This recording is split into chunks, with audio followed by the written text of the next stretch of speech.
Buenas tardes tengan todos ustedes.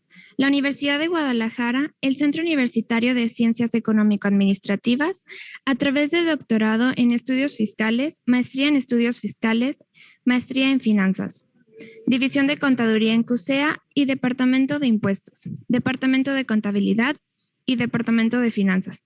Le da la más cordial bienvenida a esta transmisión en vivo al foro Hablemos del Compliance. Si usted piensa que el cumplimiento es caro, trate de no cumplir. Y bien, para comenzar, quiero dejar el uso de la voz al doctor Antonio Sánchez Sierra, coordinador del doctorado en estudios fiscales. Muchísimas gracias a CTA y agradecemos sobre todo al maestro Gustavo Padilla Montes, rector de nuestro centro universitario de CUSEA, y nos sumamos bastante a las cuestiones de que estamos en esta lucha constante por defensa de la autonomía universitaria. Y en primer lugar, pues quiero presentar a nuestros ilustres expositores de este día y antes que nada agradecerles a todos que destinen parte de su tiempo para estar aquí presentes en la Universidad de Guadalajara y afortunadamente, bueno, hacemos un comercial que integramos tanto al doctor Efraín Monreal, al doctor José Fernández Ceballos, van a estar también ya nuestros núcleos y nuestros claustros de profesores en el doctorado en estudios fiscales. Posteriormente lo hará la doctora Maritza y Carlos Lloveso ahí tiene un pendiente con nosotros, no obstante que es egresado, no ha querido venir a dar clases, pero bueno, en un futuro Carlos Lloveso va a estar por acá. En primer lugar, quiero presentar con gran agrado a la doctora Cleofe Maritza Verástegui Corrales.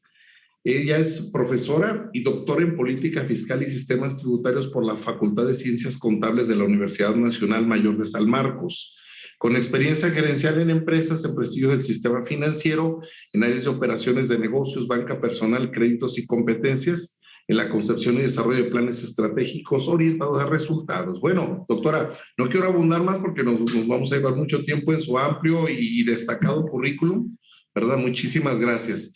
En segundo lugar, bueno, vamos a presentar también al doctor Efraín Hernández Monreal. Efraín también es socio fundador, vicepresidente del Colegio de Abogados Fiscalistas y Administrativos del Estado de Jalisco. También forma parte del Instituto Mexicano de Contadores Públicos a través del Colegio de Contadores Públicos aquí de Guadalajara, Jalisco, egresado del DEFIS, del doctorado en estudios fiscales, catedrático también, asesor y, bueno, los libros que ha publicado de veras de la destacada casa Thomson Reuters, El presupuesto del hecho imponible y la base medible. Básicamente, Efraín, con ese libro, pues vas a compartirlo posteriormente con nosotros. Y además es un reconocido, pero muy reconocido fiscalista a nivel nacional e internacional. Efraín, qué gusto que estés con nosotros, ¿verdad? Gracias. Si omití algo, discúlpame por la premura del tiempo. Y también, pues, vamos a presentar también al destacado doctor en Derecho por la Universidad de Salamanca, José de Fernández Ceballos. José, hace un momento que me dijiste, no, amigo de todos, sí, pero me gustaría en lo personal que abundaras un poquito en ese currículum de que eres actualmente el directivo dinos de qué barra, por favor, a Nacional. Traes tu micrófono cerrado, José.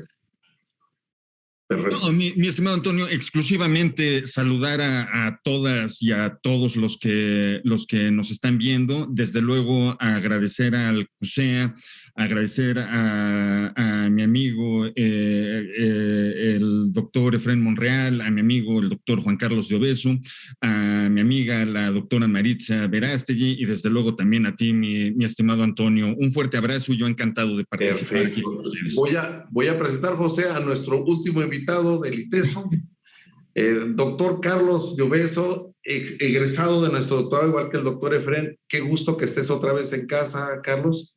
Y adelante, por favor, Carlos, vamos a iniciar con esta dinámica. Le quiero ceder el uso de la voz por primera vez por cuestión de agenda al doctor José Fernández de Ceballos. Doctora, sería la segunda usted en continuar. Y adelante, José, inicias por las premuras de agenda que sabemos que tienes. Vamos adelante, inicias tú y formalmente se abre. Excelente. Muchísimas gracias, estimado doctor Antonio Sánchez Sierra. Como les decía, un gusto y un honor poder participar en este foro tan interesante, Hablemos de Compliance. Y como su nombre lo dice, ¿no? Si pensamos que es caro, piensen ustedes las consecuencias de no tener un adecuado programa de cumplimiento. Tratemos de hablar sobre eso y a efecto de sentar unas bases, si me permiten, quisiera exponer una relación que existe en 3 figuras delictivas que van de la mano, y me refiero en concreto lavado de dinero, defraudación fiscal, corrupción, y cómo lo podemos enmarcar en delincuencia organizada. Eso irá muy de la mano con todas las consecuencias que tiene para la responsabilidad de las personas morales. Si me permiten, haré un breve comentario sobre el testigo colaborador, muy de moda en nuestro país, y si no, pregúntenle a Lozoya o Emilio L., a grado tal que ya hasta se habla no de criterios de oportunidad, ¿no?, sino de criterios de oportunistas. Posteriormente, si me permiten aterrizar todo eso en lo que nos señalan las normas internacionales, las ISO y la UNE sobre programas de cumplimiento, a efecto de sentar nada más una especie de base para el posterior análisis que harán pues voces más calificadas como mi amigo el doctor Monreal, mi amigo el doctor de Obeso y mi amiga la doctora Verástegui. Dado ese contenido, tengamos en cuenta que el lavado de dinero, si lo pudiéramos conceptualizar, entendámoslo como un proceso por virtud del cual un capital de origen ilícito, en ese proceso, en diversas actividades, recordemos de la colocación, la transformación, la integración, según lo que se requiera, se le dota de apariencia de legalidad con la finalidad de introducirlo en los cauces de la economía formal, sin temor, desde luego, a ser descubierto por la autoridad. Esto, desde luego, queda limitado, sabemos, a la imaginación de quien lava dinero, adoptan las más amplias metodologías al interior de los países, al exterior, con toda la forma de hechos, de actos jurídicos, demás, lo sabemos. Por otro lado, tenemos una defraudación fiscal. Hablando de delitos fiscales propiamente, ¿qué tenemos ahí? Una cuota tributaria defraudada que, si vemos ahí, parte de la legalidad. Cuando no se pagan impuestos, el capital que se genera producto de una actividad ilícita parte de la legalidad, pero a través de no pagar, de engañar al fisco, vamos en sentido contrario, llegando a la ilegalidad.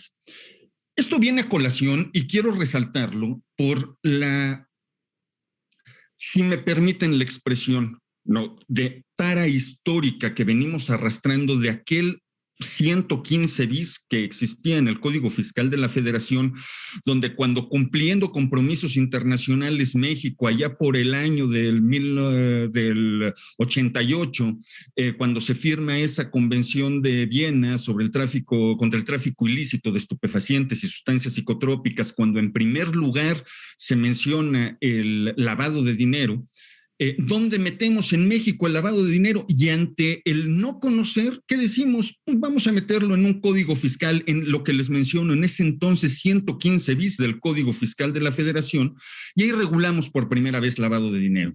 ¿Y por qué me refiero a una tarea histórica? Porque si vemos el tiempo que ha pasado, en el año 96 se introduce como un tipo penal en el artículo 400 bis del Código Penal Federal. Y si vemos que al día de hoy en el artículo continuamos con un artículo 108 del Código Fiscal de la Federación, donde nos dice el absurdo de que se presume que existe defraudación fiscal cuando se trate del delito de operaciones con recursos de procedencia ilícita, como si los delitos se presumieran, como si los delitos pudieran derivarse uno de otro, y además como si no se entendiera la realidad que estoy señalando, que el lavado de dinero parte de la ilegalidad a la legalidad en su proceso y la defraudación fiscal parte de la legalidad a la ilegalidad en su proceso. Al final de cuentas son realidades que, aunque circulan en la misma carretera, pues van en sentido contrario.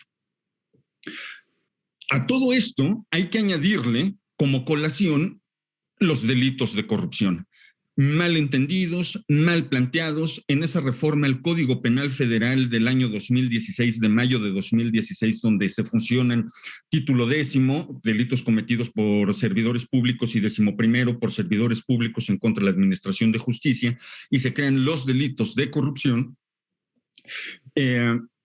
si pudiéramos conceptualizar, y hablando de que estoy sentando nada más ciertas bases, hay que entender esa corrupción pública como un ejercicio desviado del poder público.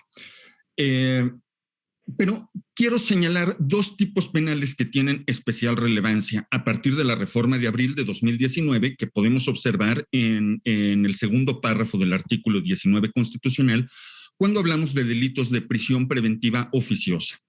Se introduce en esa reforma constitucional, desde luego ya regulada también en el artículo 155 del Código Nacional de Procedimientos Penales como prisión preventiva oficiosa, delitos de corrupción cuando hablemos de enriquecimiento ilícito, 1, y 2, en el ejercicio abusivo de funciones. Teniendo este marco de referencia, que todo va de la mano para hablar de estas políticas para este adecuado cumplimiento normativo, hay que tener en cuenta también otro tipo penal que viene a agravar todo. Porque si bien es cierto, lavado de dinero no es delito que amerita prisión preventiva oficiosa, si bien es cierto, la defraudación fiscal no es delito que amerita prisión preventiva oficiosa, y el otro que menciono, enriquecimiento ilícito y ejercicio abusivo, sí ameritan prisión preventiva oficiosa, hay que entender también que estos tipos penales, por lo pronto defraudación fiscal y corrupción y lavado de dinero, pueden ser delitos determinantes de la delincuencia organizada. Como sabemos, el tipo penal de delincuencia organizada nos habla de esas 3 o más personas que de forma permanente o reiterada realizan cualquiera de esas conductas señaladas en el artículo 2 de la Ley Federal contra la Delincuencia Organizada, entre otras, lavado de dinero y entre otras, defraudación fiscal. Ojo, con la reforma que sabemos de noviembre de 2019 ya en vigor siempre y cuando excede el umbral, ¿no? En 3 veces las cantidades referidas en la fracción tercera del artículo 108, ¿no? Que pegándole a los 8 millones de pesos. Bien. Ojo, eso, colegas, hay que multiplicarlo también y entender lo que representa la cuota tributaria defraudada. Teniendo este panorama, vemos la complejidad, vemos la gravedad de lo que nos estamos enfrentando. Bueno, de lo que tenemos que ver cuando hablamos de nuestros representados. Tipos penales que implican prisión preventiva oficiosa, tipos penales que tienen como consecuencia grave para nuestros clientes seguir un proceso penal privados de la libertad. Ahora bien, ¿qué consecuencia tenemos cuando hablamos de responsabilidad penal de las personas jurídicas? Y, colegas, esto lo pongo a consideración de ustedes y me permito leer la parte conducente del artículo 421 del Código Nacional de Procedimientos Penales. Nos señala que las personas jurídicas serán penalmente responsables de los delitos cometidos a su nombre, por su cuenta, en su beneficio o a través de los medios que ellas proporcionan. Y mucho ojo con esto, por favor. Cuando se haya determinado que además existió inobservancia del debido control en su organización.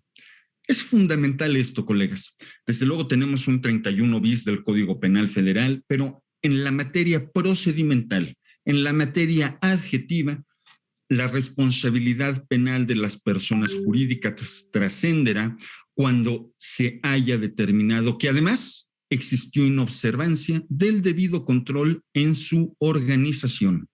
Esto ya nos está dando la pauta, y por eso lo menciono, a entender que si tenemos un adecuado programa de cumplimiento, si tenemos un oficial de cumplimiento, si tenemos ese programa donde se cumplan protocolos, si lo tenemos inscrito, si se cumple, ojo, no quiero llegar al extremo como han señalado algunos autores que si hiciéramos un símil se podría excluir algún elemento de esta responsabilidad. No quiero llegar porque no creo que sea el motivo de este foro hablar cómo tratar de darle la vuelta a un precepto legal, pero sí a efecto de lo que nos corresponde al momento de que estamos planteando una solución a la problemática concreta que se le representa a nuestros clientes, entender que la responsabilidad que pueda recaer en esa empresa puede ser atenuada, excluida, si llegamos a un adecuado programa de cumplimiento. Ojo con esto, colegas. El título de la ponencia, El título de esta mesa de análisis: ¿creen que es caro el compliance? Piensa en las consecuencias de no tener un adecuado programa de cumplimiento. Por lo pronto, el 421 nos está diciendo que no hay delito. Mucho ojo con esto.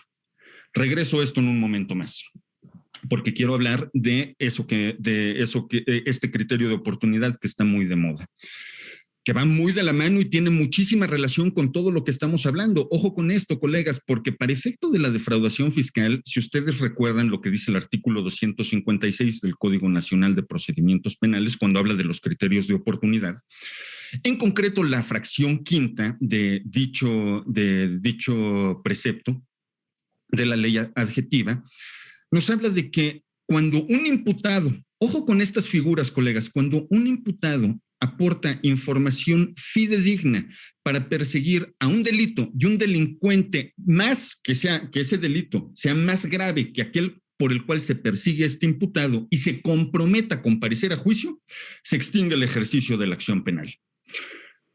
Aquí si desmenuzáramos esto, o sea, hablar de que un delito más grave, ¿qué quiso decir el legislador? ¿No? Los delitos graves ya no existen. Conforme a la ley, podemos hablar de delitos graves en materia adjetiva exclusivamente para esa figura del caso urgente. Si nos habla de delitos graves, son los que trae aparejado prisión preventiva oficiosa. Pero nos dice, para efectos del caso urgente, se entiende como delito grave el que tiene a prisión preventiva oficiosa.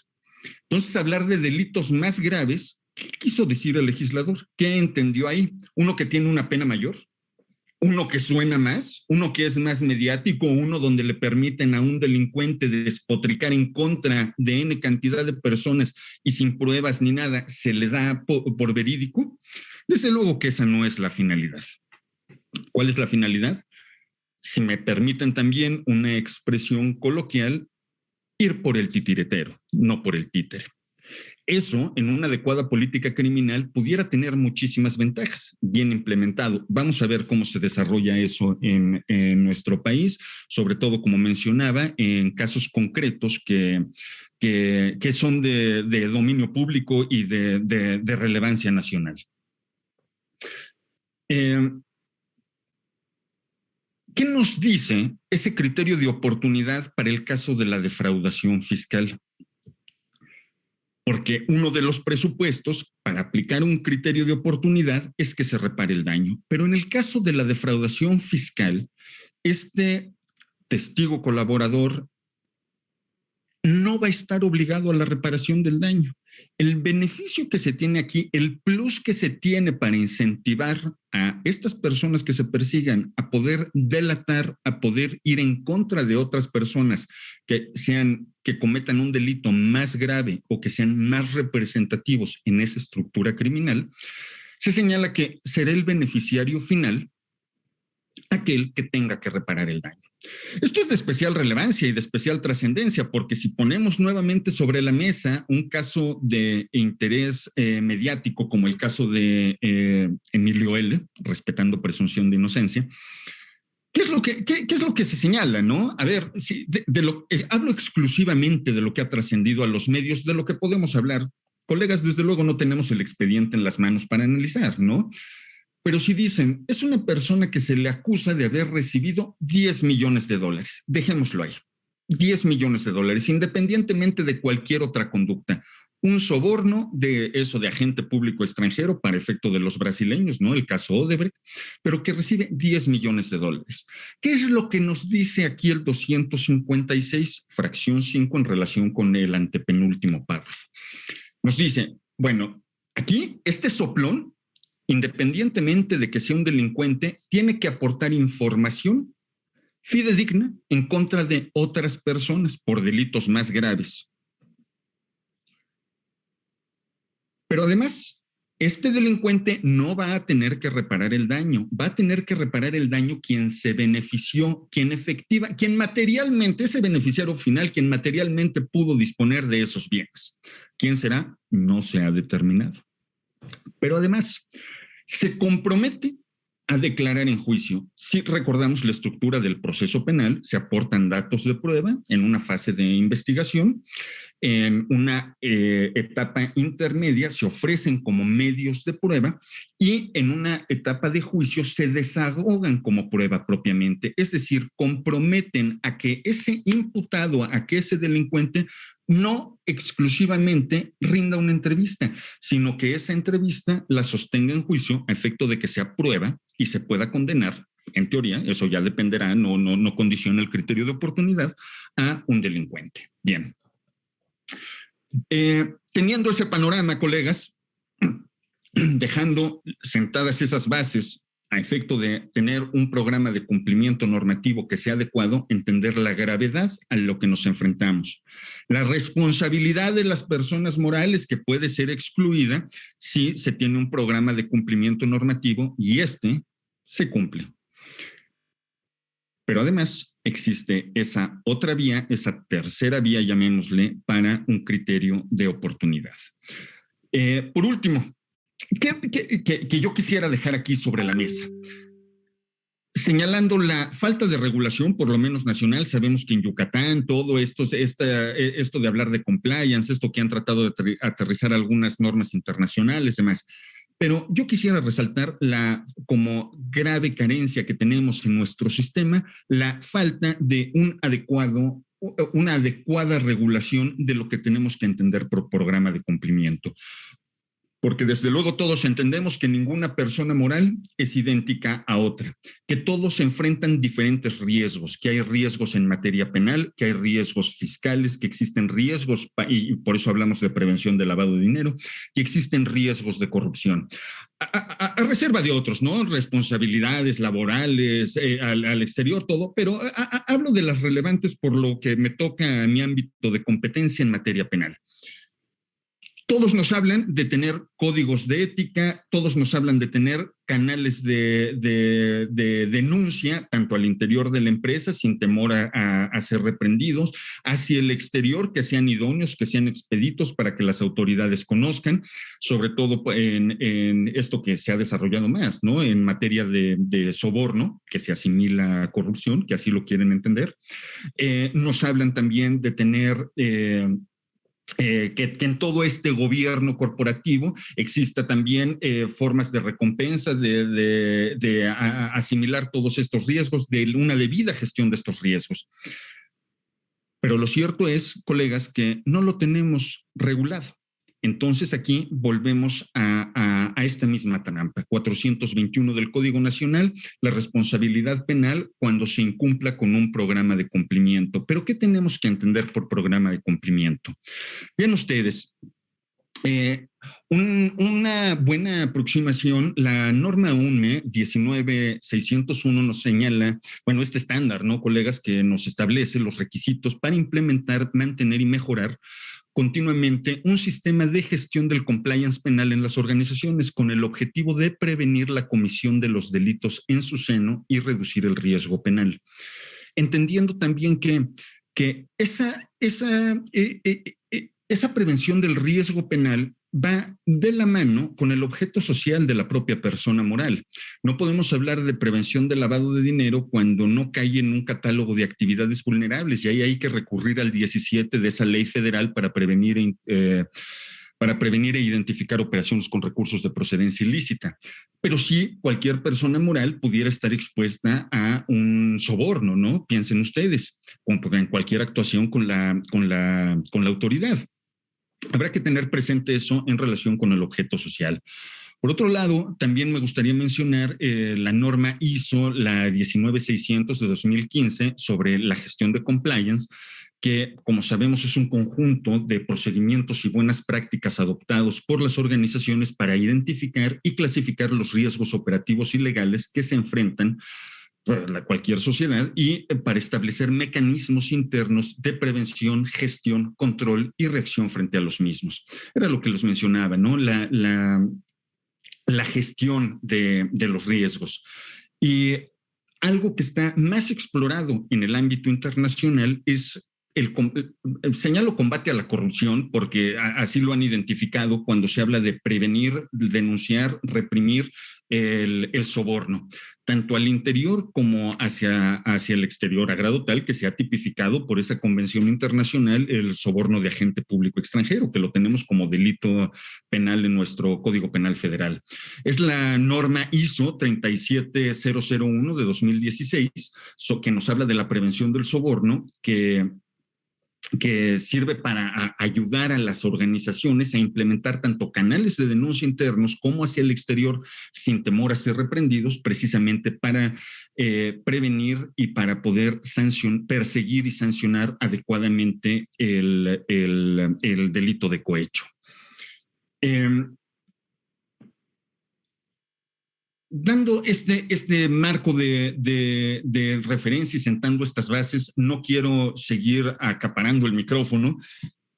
Les comentaba, por cuestiones profesionales, voy a tener que despedirme, pero a todas y todos los que están escuchando esta plática, si hay cualquier duda, si hay cualquier comentario, con todo gusto estoy a sus órdenes, dejen un comentario, yo me comprometo a responderlo sí o sí, y lo que les digo, estoy a sus órdenes.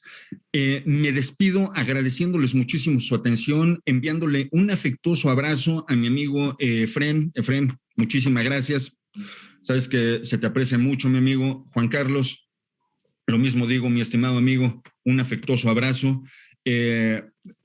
Maritza, un gustazo saludar, todo el éxito. Mi estimado Antonio, lo mismo, un fuerte abrazo, y amigas y amigos, a todos ustedes también les deseo todo lo mejor. Que tengan una excelente tarde y de verdad que estoy a sus órdenes. Muchísimas gracias.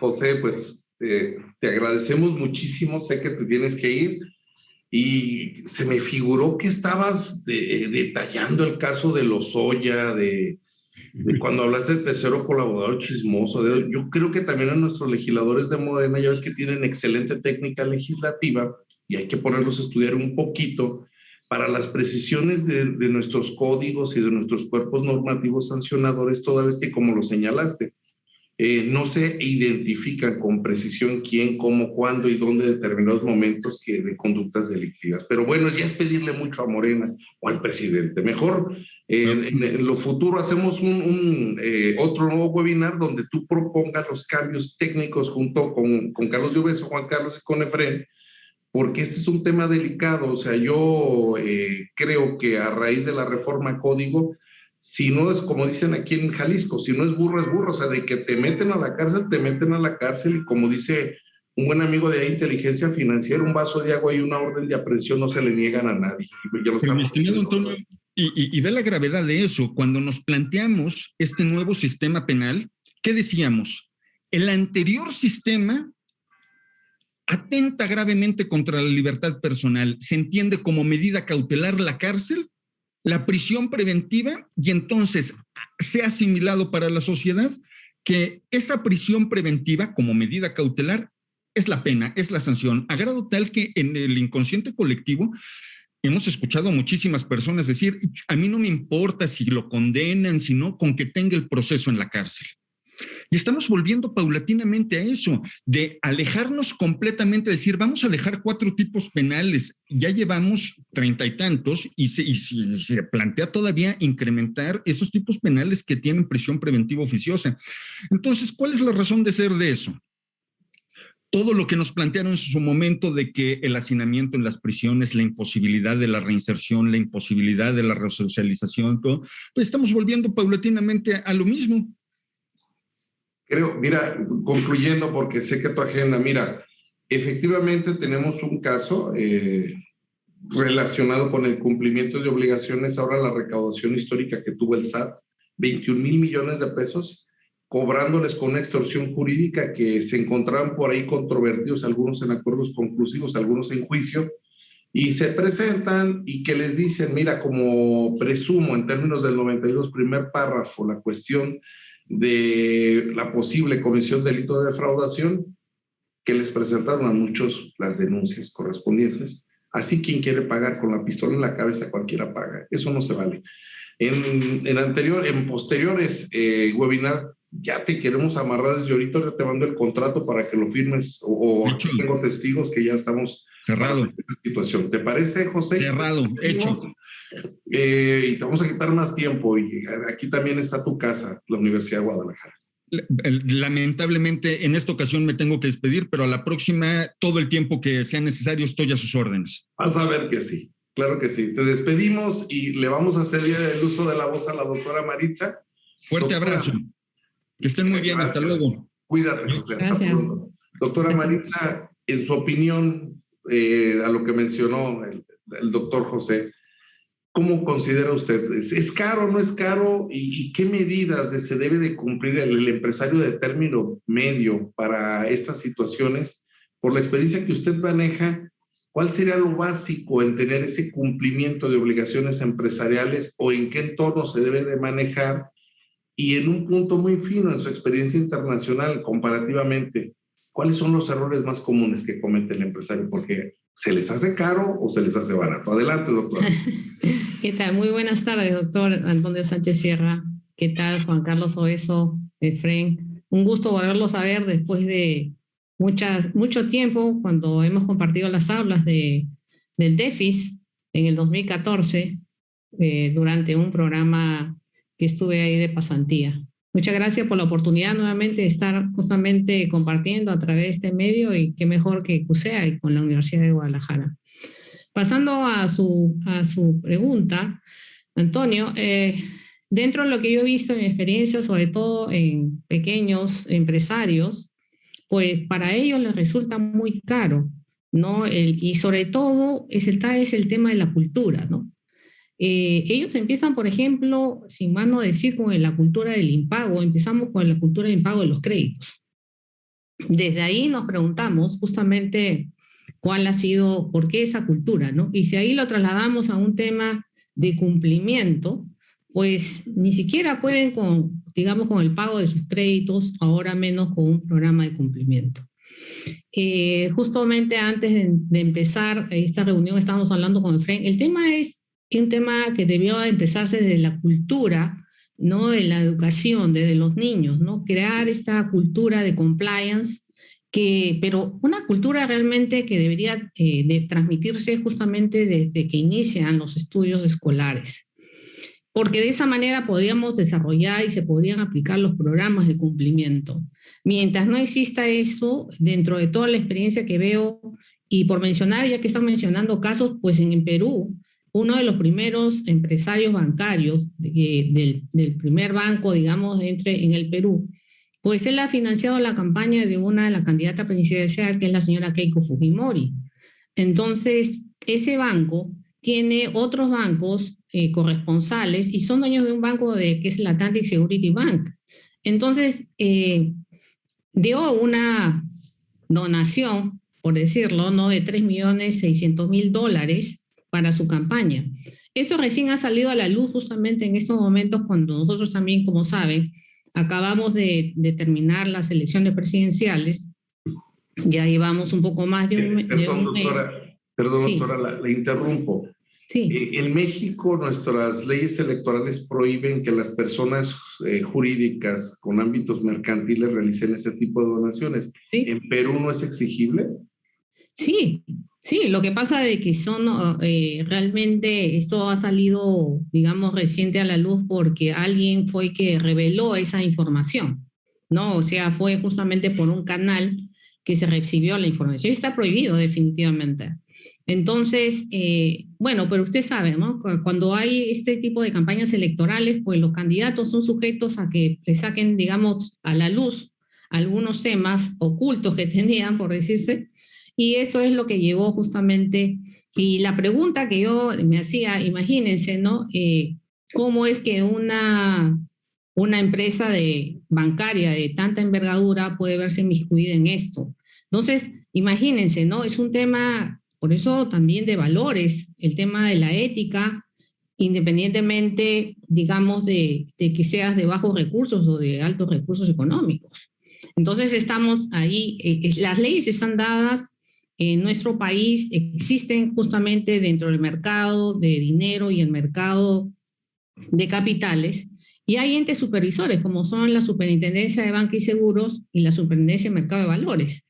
Todos ellos tienen, justamente hay una ley donde se nombra a un oficial de cumplimiento, donde tiene cada una de las instituciones.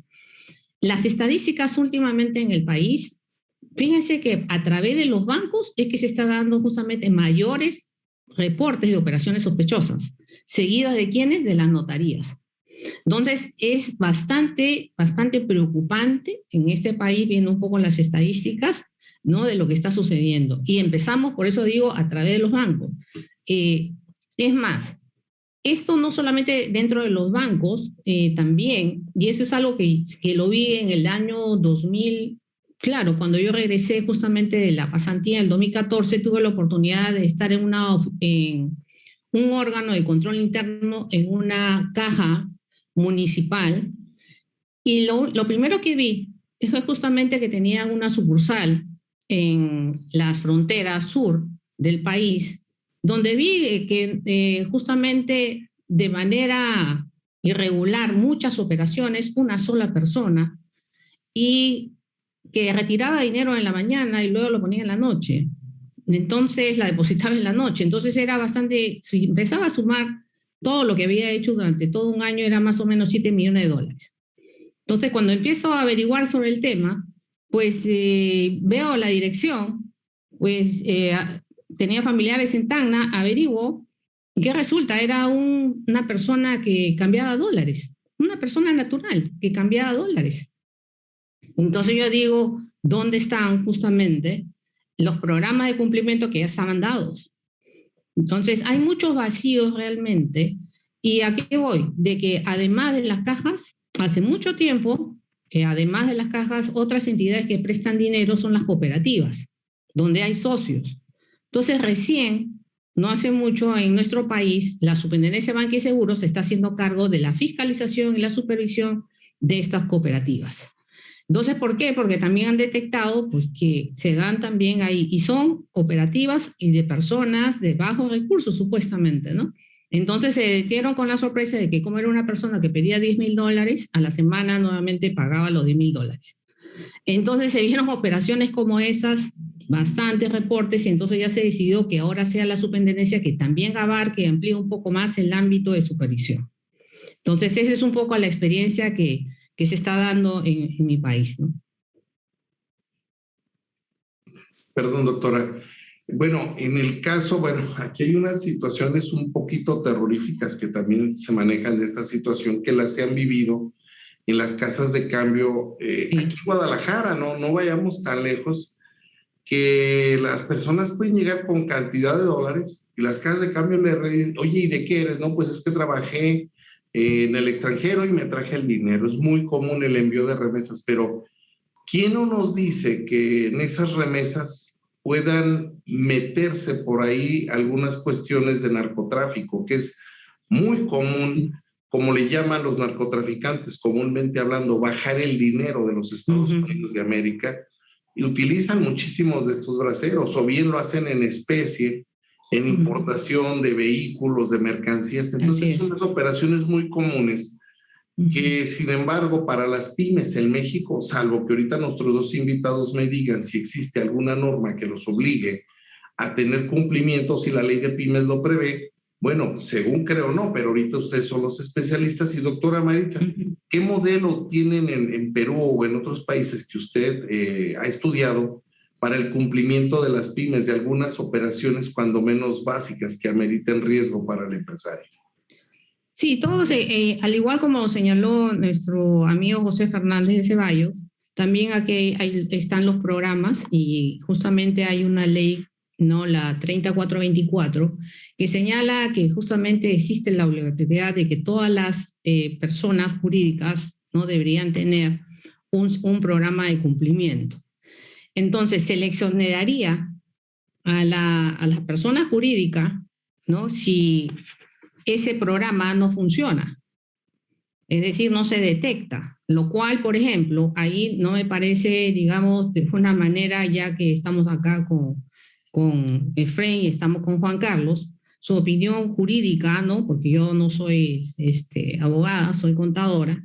Entonces, en mi opinión, ¿no? ¿Por qué de esa manera, digamos, exonerar, entre comillas, a una persona a pesar de decir, bueno, sí, tengo mi programa de cumplimiento, pero este no funciona? Y por eso que se dio justamente este hecho ilícito. Entonces, como todo proceso, pienso, ¿no? De que siempre se busca la manera, y un poco que estamos hablando, se busca la manera, y eso dentro de la experiencia, si en los mismos bancos, pues se crean cuestiones irregulares, se crean fraudes internos, entonces con mayor razón en un programa de compliance en otras empresas. Entonces eso también, las casas de cambio sí están obligadas también, pero como digo, hay una especie, como se dice en mi país, hecha la ley, hecha la trampa. Entonces siempre se busca una alternativa, un vacío dentro de un proceso, de una ley, un dispositivo en el cual se aprovechan de estas oportunidades. Entonces yo lo dejo aquí en el debate, no a Efren y a Juan Carlos. ¿Qué opinan acerca, digamos, de que si debería dentro de esta ley, de alguna manera, ¿no? Dice, bueno, sí tengo mi programa de cumplimiento, pero mira, no funcionó, pues, ¿no? Entonces, porque esto lo revisa además, lo revisa la Superintendencia de Mercado de Valores, que también me parece que es un vacío, porque en realidad un programa de compliance debería ser transversal. O sea, debería estar inmersos todos, ¿no? Entre el Poder Judicial, ¿no? Todos los entes supervisores, como el de la banca y seguros, lo de valores, debería ser transversal de tal manera, sería un sistema, yo lo llamaría un sistema de administración de compliance, ¿no? Donde acoplado inclusive a un sistema de administración de riesgos, donde justamente ahí podríamos interactuar. Pero acá realmente en mi país no interactúan. Entonces no hay ese conversatorio entre sistemas de tal manera que de algún lado yo podía captarlo, ¿no? Por el lado fiscal o por el lado, digamos, del mercado de valores o por el lado del mercado financiero. Entonces por ahí podía captar justamente a todas estas personas que cometen hechos ilícitos, ¿no? Ok, perfecto, doctora. Me llama mucho la atención. Dice, yo no tengo al debate jurídico, ahorita lo vamos a dejar a Carlos, pues prácticamente todo la última hora, pero fíjese, doctora, que es muy común, y se lo digo, la primera persona que detecta en el 90 de los casos operaciones de lavado de dinero dentro de una empresa, operaciones erróneas, es el contador. Sí. Porque el contador está en la primera línea de guerra. A usted le toca ver y revisar, por ejemplo, en un catálogo de cuentas alguna operación que usted la tiene preestablecida y por ahí encuentra que hay una regulación que no permite, no sé, operar más de $10,000 en una sola persona y usted se encuentra en las operaciones, en el auxiliar de clientes, que por ahí esa misma persona va y saca $7 millones o $70,000 y le pregunta a usted, oye, el oficial de cumplimiento, que ahorita Efren y Obeso nos van a hablar de eso, pues ¿dónde está el oficial de cumplimiento? Yo creo que en su casa o viendo el partido de las Chivas o de algún equipo porque no está haciendo su trabajo. Así es. Y el empresario que depositó en esos profesionistas la confianza, bueno, ya tiene el problema. Y el contador, afortunadamente aquí en México el 26 de código pues no le establece determinadas responsabilidades. Yo sé que en Perú sí les establece algunas por las declaraciones juradas que utilizan, ¿no? Por aquí en Sudamérica es muy común. Pero ahora sí vamos a dejarles, doctora, si usted gusta hacer la última participación o quisiera agregar algo más, o ya le cedemos, ahora sí, el round final a Carlos Lloveso y a Efren, que van a justificar todo lo que dijo la doctora, por qué aquí en México no se da, por qué sí se da. Y Carlos, no te preocupes, o sea, nomás van a hablar de eso, de los pequeños empresarios, porque ya tengo bien, la doctora, ¿quiere agregar algo más o le cedemos? Sí, efectivamente, el caso que mencioné sobre ese banco aquí peruano, es justamente que el contador del mismo banco estuvo inmiscuido en esto, ¿no? Porque por él dio justamente el visto bueno para estos $3,600,000, ¿no? Y además estuvo el gerente general. O sea, cuando vemos, sí, es cierto, hay contadores, pero como se dicen, hay contadores y contadores, ¿no? Entonces ahí vemos que ¿no? Si no existe nuevamente el tema de la ética profesional, pues definitivamente son ciegos en un momento, ¿no? Esa es toda mi participación. Muchas gracias. Le doy pase a mis grandes amigos Efren y Juan Carlos. Muchas gracias, doctor. Muy bien. Efren, Carlos, Pues ahora sí, vamos a dejarle que Fren abra y empiezan ahora sí la apertura entre los dos. Juan Carlos, van a empezar a comentar y te dejamos el uso del micrófono, lo cierro y es suyo el escenario. Adelante, por favor. Tenemos 1 hora y 13 minutos les pido que dejemos algunos minutos para preguntas y respuestas si se dan y queda todo suyo el escenario. Adelante. Sí, buenas tardes a todos los presentes, a los miembros del panel virtual, estimado Juan Carlos, Maritza, estimado doctor Antonio, gracias por la disposición, por abrir este espacio. Estimado Juan Carlos, una alegría tenerte otra vez aquí compartiendo el foro, la verdad, muy contento. Estimada Maritza, sé que estás de regreso otra vez en Perú, estuviste acá con nosotros.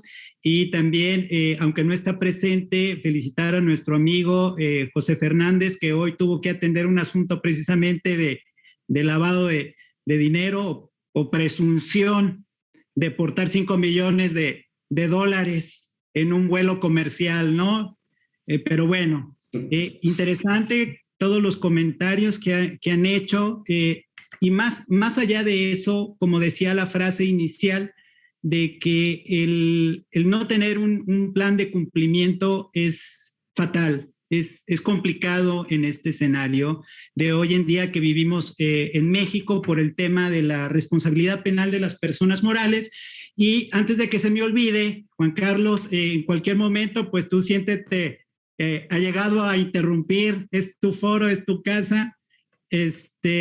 Quisiera contestar la pregunta de Maritza, porque si no después se me va la idea, y es muy sencillo el tema, porque como en el caso de México, que después lo expondré primero, tenemos un gran problema en México con este Código Nacional de Procedimientos Penales, y es el siguiente, es que la responsabilidad penal empezó en el derecho adjetivo, es decir, faltó la parte sustantiva, lo medular. Y al faltar esta parte sustantiva, tenemos conceptos jurídicos indeterminados.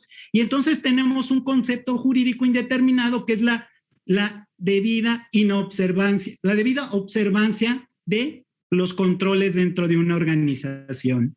Entonces, ese es un problema que atañe a México, pero que poco a poco lo ha ido solucionando, no al grado de una resolución final. Pero regresando al esquema o a la plática que nos comentaba la doctora Maritza, debo tristemente confesar, doctora Maritza, que el Perú hizo un copy o una copia y un pega del primer ordenamiento jurídico de la responsabilidad penal. Es decir, bastaba en ese tiempo con que una empresa tuviera un programa elaborado para que fuera excluido de la responsabilidad penal. Y entonces, ¿qué pasa? Que no se ha ido actualizando a las versiones que hoy en día están en España, que ya tiene su tercer reforma a esta responsabilidad penal de las personas morales. Y México, seguimos en nuestra primer copia del modelo español, pero de su segunda versión. Es decir, España se dio cuenta de que había cometido un monstruo al decir, bueno, pues cómprate un programa de cumplimiento express y no importa los delitos que hagas, pues entonces vas a poder salir. Entonces lo corrige España en esta reforma del 2015 aplicable al 2016 y hoy en día 2019 su tercera versión. ¿Qué pasa entonces en el caso de México? Algo muy importante, como ya señalé, es el tema de estos problemas por no comenzar por la parte sustantiva. Y más allá de esa parte no sustantiva, pues primero hay que entender y señalar aquí que romper con un paradigma. El primer paradigma es, en México existe la pena de muerte, y entonces uno se contesta, no, claro que no existe la pena de muerte, con Fox se acabó. Y esto es mentira, porque en realidad hoy en día aquí en México existe la pena de muerte, pero para las personas morales, que es una de las consecuencias jurídicas que están dentro del 423 del Código Nacional de Procedimientos Penales. Pero más allá de eso, quiero decirles que si toco estos temas es porque hoy en día las empresas deberían de estar más preocupadas y los gatekeepers, los contadores, abogados, deberíamos de estar todavía más con esa pequeña con ese pequeño pesar de decir, el día de mañana nos pueden señalar como cómplices, partícipes de los delitos. Sí, claro, porque formo parte de la cadena. ¿Cuál cadena? De la cadena delictiva. Porque si estoy dentro de una organización y yo soy el oficial de cumplimiento, y aquí sí que todos mis colegas me van a odiar, porque yo siempre he dicho, el oficial de cumplimiento no debe de ser un empleado, debe de ser un abogado, un contador externo para algo muy valioso, para tener su secreto profesional y hacer parte independiente frente a estas averiguaciones que se dan en el seno de la organización. Siendo entonces, ustedes me dirán, oye, ¿y en México esa de la responsabilidad penal es mentira? No, no es mentira. Tenemos muchos casos y tenemos, por ejemplo, el caso reciente de Audi, una empresa en Ciudad de México, donde hoy en día ha sido vinculada a proceso porque empleados suyos hacían fraudes cometidos con los clientes, ¿no? Tenemos el caso de empresas gaseras, 2 para ser específico, otro más en Ciudad de México de una gasera donde los empleados estaban cargando el gas, pero indebidamente no hicieron su proceso, es decir, la operatividad de cómo se cargan los tanques de almacenamiento y explotan. Y hay consecuencias jurídicas. ¿Cuáles son? Pues las consecuencias de los fallecimientos de niños, ¿sí? De los hospitalizados, y que hoy en día la persona jurídica fue vinculada a proceso y está pagando una responsabilidad civil por todos estos daños ocasionados por la inobservancia del debido control. ¿Cuál es el debido control? Pues el debido control debe de haber un proceso que les debieron de enseñar a estos empleados, a estos colaboradores, a cómo se hacía su función. Y para estar en aspectos locales, ¿qué pasó aquí en Guadalajara hace poco? Estoy hablando hace poco, me refiero relativamente al año pasado, con Gaceta. Gaceta hace lo mismo, entra a cargar a una casa, resulta que el cilindro no lo dejan bien instalado y hoy en día también responsabilidad penal para la persona moral. ¿Por qué? Por este tema de que no hay una debida observancia, cumplimiento y ética dentro del seno de las organizaciones. Y aquí hago un paréntesis muy importante. El cumplimiento normativo no es nada más hacer en papel una matriz de riesgos y determinar un factor de riesgos, no. El cumplimiento tiene que ver con esa cultura viva que se da dentro de la organización y que comienza con la ética tanto de cualquier profesionista hacia la sociedad. Y hay otro tema también interesante de responsabilidad penal que no llegó a puerta, pero sí fue interesante en materia de derechos humanos. Y es el caso de que por primera vez se dio en el año pasado y se solicitó la vinculación a proceso en Ciudad de México a una empresa transportista por haber arrollado el conductor, haber arrollado a 2 personas, ¿sí? Y el caso sigue todavía en investigación. Pero estamos hablando ya de temas de derechos humanos relacionados con responsabilidad moral de las personas. Y esto todavía quiero ir más allá porque cuando hablemos de temas fiscales, cuando hablemos de temas de evasión tributaria, de los famosos factureros, esos que venden veneno y que les gustan comprar estas estrategias, peor aún, porque entonces empiezan los soplones o los chismosos. Imagínense entonces el contador de la empresa, que es el que se llevaba potencialmente un porcentaje de las operaciones de estas famosas ventas facturas, y hoy en día el señor cruzado de piernas va a decir, oye, quiero ser un soplón. ¿Y sabes qué autoridad? Y te voy a poner a quien vende y al empresario para que veas cómo realizan la operación. ¿Y cuál va a ser, como nos decía el doctor José Fernández, su premio? Pues que el señor no va a estar vinculado a ningún proceso y que tampoco el dinero que hubiera sido o el dinero que estuviera en su patrimonio, pues va a ser posible o lo van a poder exigir a menos de que tenga otro procedimiento abierto. Y no estoy hablando de enriquecimiento ilícito, estoy hablando de algo que se conoce como la Ley Nacional de Extinción de Dominio. Es decir, que el señor después, en una etapa, tendrá que comprobar el origen lícito de sus recursos. No estoy hablando del delito de lavado de dinero, ni el delito de defraudación fiscal, sino que estoy hablando de algo más que tiene que ver con acreditar el recurso bien ponderado de esos recursos. Y ahí el tema se complica más, porque entonces nuestros legisladores no es que les falle la técnica legislativa, es que la aplican pero con los pies, porque el tema aquí es, oye, y entonces para acreditar el destino, es decir, el origen de los recursos, pues ahora tiene que ser la buena fe calificada. Y entonces la buena fe calificada va un paso más allá de la buena fe simple, porque la buena fe calificada significa que todos los que estamos aquí en el panel, el doctor Sánchez, el doctor Obeso, la doctora Marisa, vamos a caer en el mismo error. Es decir, no pudo haber un sabio que se diera cuenta que estábamos comprando veneno, facturas. Es decir, no puede haber un sabio que se hubiera dado cuenta que eran empresas de outsourcing.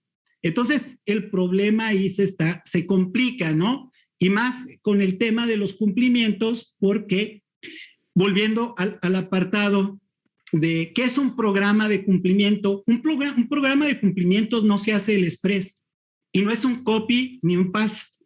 No, un programa de cumplimientos es adecuado y a la medida de cada organización. Pero más allá de eso, lo que me preocupa es quién va a valorar la idoneidad del programa de cumplimiento. Y quien va a valorar ese programa de cumplimiento es la autoridad jurisdiccional. Es decir, el Ministerio Público va a decir, sí, tu programa cumple con tales lineamientos. ¿Cuáles? Pues resulta que ese día no comió el juzgador y va a resolver. Y entonces falta 15 minutos para irse a comer y estar revisando ese programa de cumplimiento. Señores, si el señor no tiene una guía para cumplir, porque precisamente nos faltó desarrollar la parte sustantiva de qué es un programa de cumplimiento en un cuerpo normativo, aclaro. Y aparte el problema que tenemos en todas las legislaturas, porque los delitos, recordemos que los delitos, existe un código federal y existen códigos locales, y entonces cada código local tendrá sus asegúnes para esa idoneidad del programa de cumplimiento.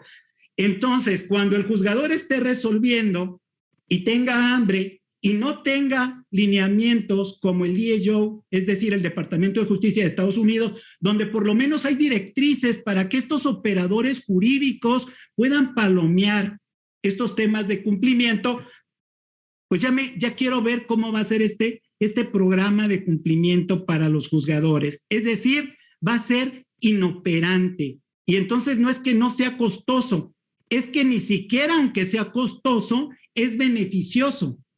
Pero entonces el problema ahí que surge es, oye, y entonces, ¿cómo solucionamos el tema de tener un programa de cumplimiento para tener un excluyente de la responsabilidad penal? Y aquí vienen temas muy importantes. Por primera vez a nivel mundial, es decir, con las normas ISO, y el doctor José Fernández dijo excelentemente todas las ISO, pero le faltó una, y aquí es donde digo, bueno, pues al menos me dejó pues, comentar algo, ¿no? Y lo más importante que hay es lo siguiente.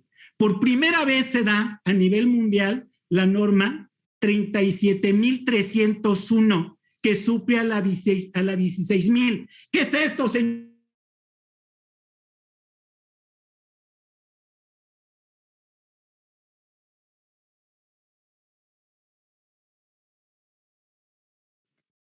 Parece que se nos congeló de la emoción, ¿verdad? Juan Carlos, pues mientras regresa Efren, te vamos a dar intervención. Déjame mandarle un mensajito ahorita, porque... Se quedó trabado con tanta emoción, ¿no? ¿Sí me escuchan? Sí, no, perfectamente, Juan Carlos. Adelante, Eso. por favor. Sí. Y déjame... Bueno, primero que nada, Toño, agradecerte por la invitación. Maritza, me da mucho gusto verte, ya tiempo sin vernos. ¿verdad? ¿No? Nos vimos en el doctorado, ¿no? Estuvimos creo que un año juntos en el DEFIS estudiando juntos. Me da mucho gusto verte. Allá, saludos hasta Perú. Fred ya se nos fue, mira, ya hasta se emocionó tanto que hasta se salió. Y bueno, pues saludar a toda la gente de la comunidad académica del CUSEA. CUSEA es como mi casa. Al final del día ahí estudié mi maestría, ahí estudié mi doctorado. Y estoy en el segundo doctorado, pero siempre con gusto estaré. ¿Ya está, Efren? ¿Quieren que termine? Sí, Efren. Listo, perdón, como que se cortó. Te quedaste con que te dejaron algo, te dejó algo para ISO. hablar. Pero sí, claro, el ISO 37301, por primera vez en México o en cualquier parte del mundo, se pueden certificar los sistemas de gestión del riesgo. Y esto es algo novedoso porque esa prueba, una vez que pasan estos datos, que después se convierten en medios y después en prueba, pues el juzgador va a poder ponderar esta prueba que está valorando, aunque no exista un criterio jurisdiccional en el cual señale que está cumpliendo con todos los reactivos. Es muy importante que conozcan esta norma ISO 37301, pero además también que conozcan que desde hace más de 6 años se pueden certificar los programas de anticorrupción por la norma 37,000 aquí en México. Y eso tiene que ver con los temas de integridad para las instituciones públicas, para las escuelas. Y aquí, bueno, la primera pregunta para el doctor Antonio, que ahora ya no como panelista.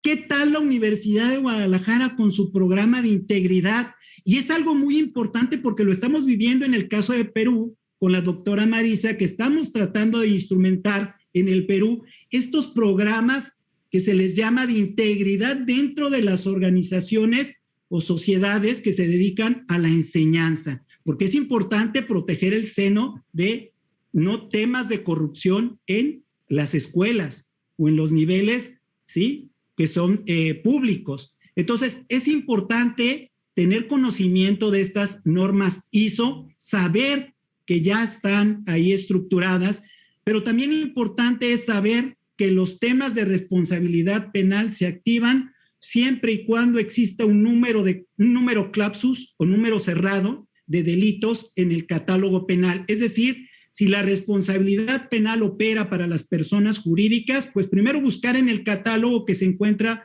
en México en el artículo 11 bis, que nos señala, por desgracia para los gatekeepers contadores, nos señala ahí el 108 y el 109 y el 113. Y entonces ahora más con el tema de los especiales, bueno, los servicios especiales, que hoy en día, cuando tengamos problemas porque les cancelaron el registro de servicio especializado y resulta que yo tengo 100 millones o 10 millones por deducciones, ya te quiero ver por la simulación de la operación. Y entonces más valía que esa empresa, esa organización tuviera un programa de cumplimiento con idoneidad, certificado. ¿Por qué? Porque tuviera la exclusión de la responsabilidad penal. Ojo, excluir a la responsabilidad penal de la persona moral no quiere decir que se excluye la responsabilidad penal del ente físico. Es decir, habrá un culpable que va a ser individualizado, es decir, que va a ser identificado que cometió el injusto jurídico. Creo que hasta aquí lo dejo, doctor Antonio, porque el doctor Obeso está ansioso por participar. No, mira, antes de cederle el uso de la voz, y Carlos, efectivamente, ahorita hablaste de la Universidad de Guadalajara. Fíjate, la universidad no tiene como tal un programa de cumplimiento, pero sí tiene un programa de control interno, porque te voy a hacer una pregunta, Efren, y creo que a Carlos también.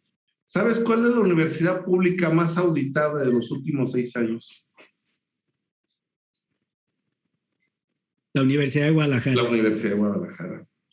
Fíjate, la Auditoría Superior de la Federación, en la última revisión federal, encontró observaciones, aclaro, observaciones, porque por ahí vi un periodista, no quiero señalar el medio, que ni es auditor ni es contador y confunde observaciones con irregularidades, que no es lo mismo. Una observación puede ser un criterio de aplicación de una norma contable, a una irregular es una cuestión contraria a las disposiciones administrativas y sancionables, o sea, así de diferente. Y sabes que nunca, afortunadamente, los órganos de control de la universidad pública más transparente del país sigue siendo nuestra Universidad de Guadalajara. Si el día de hoy Efren Obes o la doctora Maritza quieren saber el salario de cualquiera de nosotros, a datos abiertos, ingresas al portal de la universidad y sabes cuánto ganamos, cuánto devengamos de salario, es información abierta. Sin embargo, como tal, sí es cierto, hace falta una aceptación, hay que ver nuestras fortalezas y debilidades y no sería por demás una implementación de un programa así, pero en términos generales estamos bien, pero eso no quiere decir que estemos 100% correctos. A lo mejor muchas de estas observaciones se pudieron haber evitado con un programa como el que señalaste, doctor, porque vaya que hasta el presidente de la República nos ha declarado la guerra, doctora. Y en las mañaneras, como que se levanta a veces en estadio medio inconveniente o alguna situación y bueno, pues se agarra hablando contra toda la gente y ha hecho señalamientos cuando nuestra universidad a través de la Feria Internacional del Libro recibió por ahí una presea. Bueno, la universidad es una casa libre de expresión a todos, Carlos, tú, Efren, la doctora Maritza, a nosotros se le permite la apertura, el uso de voz, y es una casa universal y de libre pensamiento, entonces no al lugar los señalamientos del presidente, de los grupos. La universidad es autónoma, hoy por hoy hemos ido al revés, nos quitaron 140 millones de pesos, digo no lo quitaron porque eran rubros asignados en una partida establecida, y bueno, nuestro rector general está tomando las medidas, pero sí, doctora, tomaremos en cuenta alguna crítica constructiva que se realice. Para eso, Efren, tienes razón. Y bueno, le vamos a ceder el uso de la voz también a otro compañero de nuestra universidad, egresado también del DEFIS. Juan Carlos Llobenzo, qué gusto nuevamente y de veras orgulloso, igual que con la doctora, con Efren, de que estés otra vez en casa. Juan Carlos, ¿es tuyo el micrófono? Y adelante, por favor. Sí, bueno, yo voy a tratar de, pues ya me dejaron al final y entonces ya todos hablaron, voy a tratar de hacer un enfoque distinto, a ver si puedo ser claro, y si no, aquí lo vamos comentando. Bueno, me dijo Efren que íbamos a hablar de compliance. Yo no soy especialista en compliance, ni mucho menos. Soy abogado que se dedica al tema fiscal, administrativo y constitucional. Sin embargo, ya pudiendo escuchar un poquito lo que habló todos los expositores, Maritza, Efren, Francis Ceballos, creo que puedo dar una visión distinta de cómo yo veo el compliance desde mi práctica profesional, y sobre eso podemos ir generando un poco de mis experiencias. Yo siempre digo que 2014 es un año muy importante para las políticas públicas de nuestro país, porque se dieron ciertos factores que dieron sentido a la nueva mecánica para la identificación y sanción y neutralización de esquemas agresivos que afectan a las finanzas públicas. En 2014, si ustedes recuerdan, el presidente de ese tiempo, Peña Nieto, generó un acuerdo de certidumbre tributaria con la finalidad de evitar las modificaciones a las normas sustantivas de impuestos y asignar a las autoridades fiscales herramientas adicionales para el combate y la neutralización de esquemas agresivos de combate a la evasión. En ese tiempo, también en 2014, se hacen modificaciones a la Ley de Instituciones de Crédito para establecer una conexión más entre la Comisión Nacional Bancaria y de Valores con la Unidad de Inteligencia Financiera, con la finalidad de identificar esquemas agresivos que afectaran a las finanzas públicas. Además, si no me acuerdo, por ahí 2012, 2014 surge la ley propia y famosa, la ley para la identificación de delitos de procedencia ilícita, con la finalidad de que la misma sociedad civil pudiera participar de manera constante en la identificación de esquemas o actividades que se llaman vulnerables, para que pudiera la autoridad fiscal, en este caso el SAT, identificar cuáles actividades podían ser sometidas o podían ser parte de este esquema de lavado de dinero. Todo este diálogo que se dio entre la materia financiera y fiscal tiene como base principal el hecho de que en 2011 se dieron ciertos criterios en los cuales se determinó que el lavado de dinero no dependía de que el delito previo al lavado fueran estos delitos de gran intensidad o de gran, digamos, peligrosidad, ¿no? Sino que incluso cualquier delito que generara riqueza podría generar, por tanto, un tema de lavado de dinero, entre ellos la defraudación fiscal. Hablaba ahorita Francis Ceballos en el sentido de que le llama la atención este tema del tercero colaborador, pero yo creo que el tema de la corresponsabilidad social se da en todas las etapas de la identificación, persecución y sanción del delito de lavado de dinero. Es decir, desde 2014 para acá hemos identificado que este tema de corresponsabilidad entre ciudadanos para que entre ellos se identifiquen y se logre la sanción se da en las distintas etapas de una relación comercial. No solamente en la etapa de sanción, también se da desde antes. Y esto lo quiero poner mucho énfasis, ¿por qué? Porque se habla mucho del tema del compliance. ¿Qué se entiende por compliance? ¿Cuáles son los criterios del compliance? Pero en materia fiscal tenemos un problema un poquito más complejo, porque en materia fiscal el tema del compliance no depende propiamente de la empresa que está generando la actividad económica, sino que el compliance está vinculado a que también yo me vuelva corresponsable del cumplimiento de las obligaciones de mis proveedores y de mis clientes.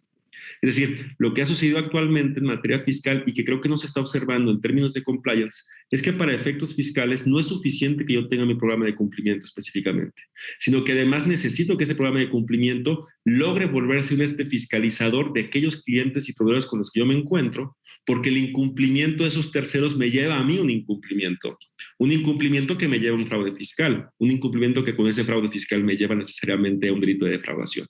Es decir, estamos en un escenario en el cual no conozco yo mucho el tema de los compliance en cuanto a su criterio, en cuanto a su formalización, pero la realidad es que actualmente el punto central en materia fiscal es no qué tanto cumplo yo, sino que tengo la necesidad de establecer esquemas para verificar que esos proveedores, esos clientes, cumplan, porque el incumplimiento de ellos me lleva al incumplimiento a mí. Dame un segundo más rapidísimo a este punto. Es decir, ¿qué es lo que encontramos en materia administrativa? Y esto es bien interesante.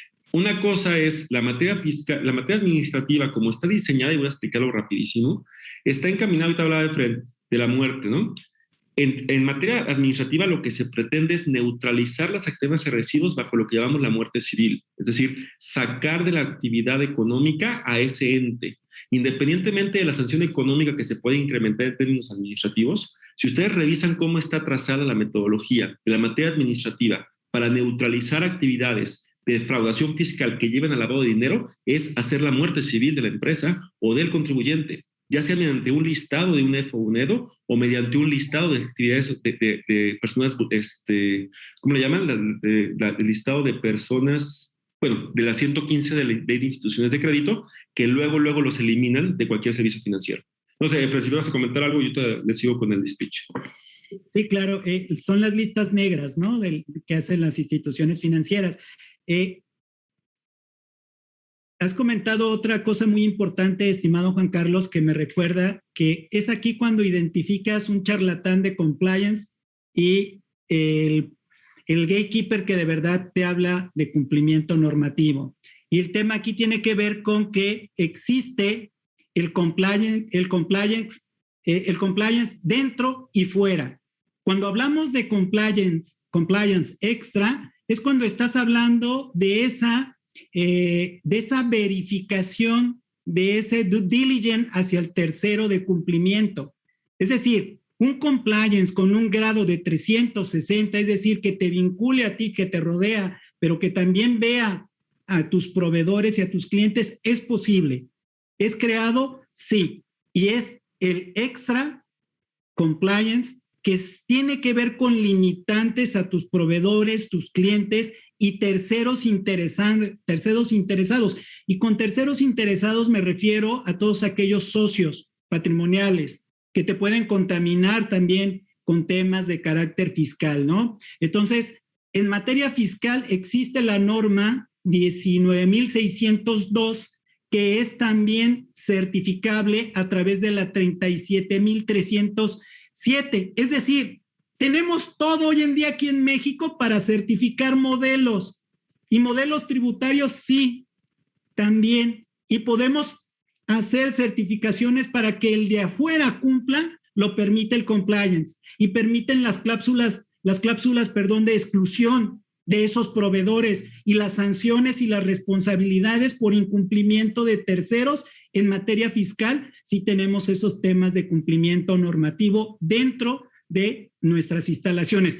Pero desgraciadamente hoy en día parece que esto es panacea, o todo mundo habla de lavado de dinero. Bueno, todo mundo, me voy a cortar. Muchos hablan de lavado de dinero, así como muchos hablan de compliance, cuando a veces uno identifica que le hace falta ese tema que se llama la expertise para identificar que cada una de las aristas, es decir, de las materias, la tributaria, la penal o la financiera, tienen distintas observaciones, ¿no? Adelante, Juan Carlos. Era una apreciación. No, gracias. Yo voy por esta parte. Hablábamos del tema del tercero, de si alguien se tiene que informar, como este apoyo para identificar y sancionar. Si nos vamos por partes, la ley propia y famosa, la ley antilavado, es una ley totalmente de sapos, si lo queremos ver así, porque justamente lo que hacen es que el que llamamos gatekeeper, como dices tú bien, Efren, aquel al cual se le considera que se realiza actividad vulnerable, es el primero que tiene que informar a la Secretaría de Hacienda y Crédito Público, y por eso hace poco salió la certificación. Lo que ha sido, yo creo que un fracaso el tema de la ley antilavado, porque aunque se establecen estas multas tan amplias y demás, no ha tenido esta respuesta, pero en su diseño y en su trazo, lo que está diseñado atrás de la metodología de lo que estoy hablando, hay una vinculación entre la sociedad civil. Y lo primero que hace este combate al lavado de dinero, derivado de defraudación fiscal, es justamente establecer este modelo en el que los propios gobernados tienen que estar fiscalizando o apoyando en la fiscalización. Y lo que antes tenía que ser un deber cívico en términos reales, es decir, yo como sociedad me preocupo porque la gente que está a mi alrededor se porte bien, se ha transitado de 2014 para acá en un deber que tiene una consecuencia administrativa y penal. Administrativamente con la muerte civil de la persona moral y de su actividad económica. Desde el punto de vista penal con presiones preventivas oficiosas. Voy a ir fomentando un poquito a poquito. Pero si ustedes vemos el tema de la ley propia, es una ley que está diseñada en términos de que una persona va a ir a informarle a la Secretaría de Hacienda y al SAT sobre eso. Ahí está el primer gran sapo, si lo quieren ver así. Así está diseñado. Segundo gran elemento, por ejemplo, ¿cómo se neutraliza a las personas? Estábamos acostumbrados de 2014 para atrás que siempre cuando hablábamos de materia fiscal nuestras preocupaciones era que teníamos una empresa que tenía un crédito fiscal y que lo iban a embargar y iban a haber cuentas bancarias y toda la discusión que yo recuerdo en esos años en CUSEA y en todos los institutos donde yo estuve era cómo le hacemos para combatir créditos fiscales. 2014 viene un cambio importante, porque en 2014 viene este tema de neutralización desde una facultad de gestión. Vamos a establecer modelos para excluir a las personas de la economía. ¿Cómo las excluye a las personas de la economía? Bueno, listo. La Corte va a decir que al final del día está por encima del interés social frente al interés particular del tema del buen nombre y voy a listarlos a ellos. Ya sea por un listado del 69B, por un listado de personas bloqueadas, lo que establece el artículo 115. Pero ¿qué es lo interesante en el tema de los listados? Que yo puedo tener un compliance perfecto. Pero ¿qué pasa si de pronto mi proveedor no está localizado? ¿Qué pasa si mi proveedor un día no sube su declaración? Se le va a la calidad de EFO presunto. Y al momento de ser EFO presunto, yo tengo la carga de acreditar la materia de las operaciones. Y esta materia de las operaciones, ¿cómo las voy a acreditar? Si la persona con la que estoy como proveedor ya no la encuentro, porque al final del día ya la Corte estableció que no importa que sea ahorita o hace 3 años o 4 años, mientras no hayan caducado las facultades. ¿Qué pasa si esta operación que le tiene efecto fiscal hace 4 o 5 años, el proveedor ya no se encuentra? Y por un error formal de ese proveedor. Yo tengo mis controles internos, pero ese tercero es el que está incumpliendo. Y el incumplimiento de ese tercero me está llevando a mí necesariamente una sanción. Una sanción que va a llevar a una defraudación fiscal con sus consecuencias que voy a comentar. ¿Me va a llevar el compliance ese ejercicio? En materia fiscal tenemos esa posibilidad de nosotros tener un compliance de una manera tal que tengamos que tener nuestros proveedores y clientes ajustados también a esquemas de compliance que nos permitan a nosotros cumplir y por no tener la seguridad y la garantía de que no voy a salir listado. Eso es un tema. ¿Cuál es el efecto de salir listado del EFO? Pues sale listado, pero yo como EDO, que soy la empresa que me estoy cuidando, no olvidemos que si supera los famosos 8 millones, me cancelan el certificado de sello digital. Cancelan el certificado de sello digital, evidentemente ya me impidieron seguir con mi actividad económica, la muerte civil de la empresa. Y si además ese esquema de ese EFO que se consideró que cometió lavado de dinero me vincula, automáticamente una inteligencia financiera, y yo tengo mucha experiencia ya en combate contra la UIF, me manda al 115, me pone un listado de personas que tienen que estar bloqueadas por estar vinculados con delincuencia organizada y automáticamente me bloquean todos los sistemas financieros. Y vete a pelear, ¿no? Y sabemos que los amparos se pueden ganar con la jurisprudencia que le costó la cabeza a Medina Mora, pero al final del día, durante el trámite del amparo, vas a poder estar librando las cuentas, pero sigues en las personas bloqueadas. Y la experiencia que yo he tenido últimamente es que los bancos, cuando yo tengo una persona que está en ese listado del 115, aunque tenga garantía de suspensión y demás, el banco por decisión propia decide dejar de prestar los servicios financieros. Entonces, ¿qué es lo que sucede? Que estamos en un escenario que una empresa que puede tener su control interno, y eso es lo que quiero llamar la atención, puede ser que por un incumplimiento de sus proveedores y clientes se encuentre en una situación en la que lo lleven a estos procedimientos de gestión que lo lleven necesariamente a una muerte civil en términos económicos, por decir de una manera, si estoy siendo claro. Es decir, ¿qué pasa si una empresa ya no puede facturar y ya no puede acceder a servicios financieros? Yo estoy hablando de empresa en términos de persona física o de persona moral. Eso me parece relevante y eso es lo que tal vez no hemos entendido desde el punto de vista de la modificación en la política de combate a las prácticas que afectan a las finanzas públicas y que esas finanzas públicas se están apoyando principalmente en la materia fiscal para darle sentido al combate. Es decir, yo escuchaba en la mañana a alguien que estaba hablando del tema del lavado de dinero, que era un combate internacional, que era un combate que muy psicodélico, cuando realmente estamos identificando que el combate al lavado de dinero está íntimamente con el tema fiscal. Cuando alguien ve el 108 y dice se puede analizar de manera simultánea el delito de defraudación con el de lavado de dinero, pero la autoridad fiscal automáticamente encuadra de las dos.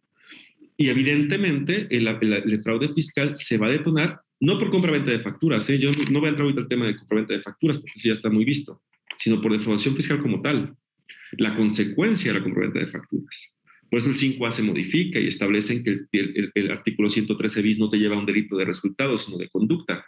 El problema es que el resultado del delito de compraventa de facturas se va a dar con el 108, porque evidentemente cuando la factura pierda eficacia, tendrá una defraudación fiscal importante.